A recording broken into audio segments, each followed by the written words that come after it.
ठाण्यातून एक खळबळजनक बातमी समोर येत आहे। ठाण्यातील नामवंत ज्वेलर्समध्ये कोट्यवधी रुपयांची चोरी झाल्याची उघड झाली आहे।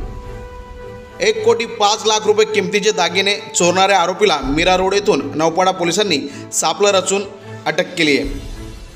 ठाणे शहराच्या तलावपाळी येथे एका सोन्याच्या दुकानात सेल्समन म्हणून काम करणाऱ्या राहुल मेहता नावाच्या कामगाराने ही चोरी केल्याची पोलिसांनी उघड केली आहे।